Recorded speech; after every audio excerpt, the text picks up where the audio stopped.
All right, now back to your money. Quick check on the big board. Well, we're still on 20K watch, let's be honest, but not much chance here. 19,833. With that, let's bring in Ed Butowsky, Chapwood Investments. Ed, okay, we've stalled out and we've kind of flogged it to death, to be honest, but it doesn't mean that the Trump bump or the Trump rally is over, though, right? Well, I don't know. I mean, you got to wonder, why did the Trump rally occur, to begin with? It had to do with deregulation on financial services, and that helped a lot of the stocks like Goldman and Morgan and others move, because the idea that we're going to get rid of some of those unnecessary regulations. And the other reason we saw it was having to do with health care and the dismantling, hopefully, of Obamacare. Well, stocks moved up 10%. But actually, here's the key. We are right now 20% overvalued. So everyone has to know that.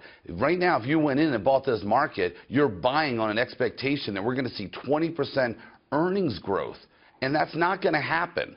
There's just no scenario that anyone can put out there to show that we're going to see earnings growth in the S&P 500 companies of 20% over the next year.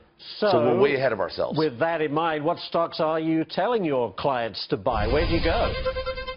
Well, I'm not telling them to buy a lot of stocks right now, because if you buy stocks today, you're ignoring almost all of the basic elementary knowledge that you should have about the stock market. But if you're going to buy, and we are buying a few here or there, I'm looking at Facebook because it's immune to the world economy. It is, almost an industry in itself, and it has real earnings, and it has real earnings growth, even though it missed on the last quarter. And then I'm also buying this ETF called MOO. That's the symbol, M-O-O. It's the Van Eck ETF agribusiness, because if we do see some tariff wars between countries, we're probably going to see a lot more exports from the United States in the agriculture business, because we're going to have a maybe freer trade, and that's one that pays about a 1.5% dividend, and I think you're going to start to see a real big move in that sector. Move in that. I love that. Move.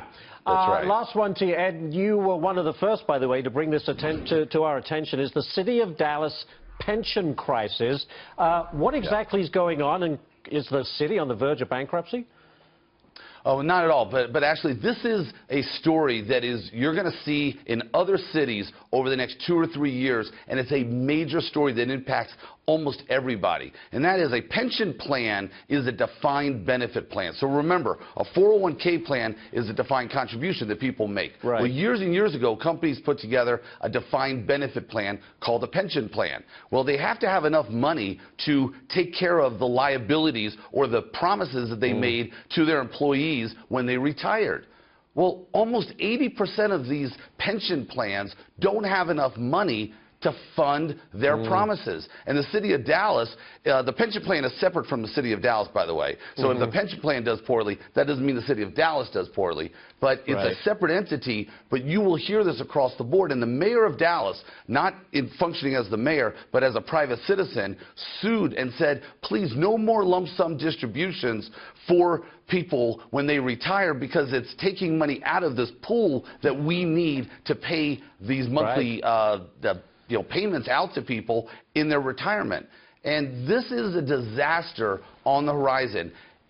They need to make about 20% a year, and I'm using that number again, but that's how underfunded they are for the next 5 years. Most pension plans, to get back to where they need to be properly funded, and that probably isn't going to happen. So this is a big disaster on the horizon, actually. It's a ticking time bomb for sure. Ed Butowsky, thank you so much for joining us. We appreciate it.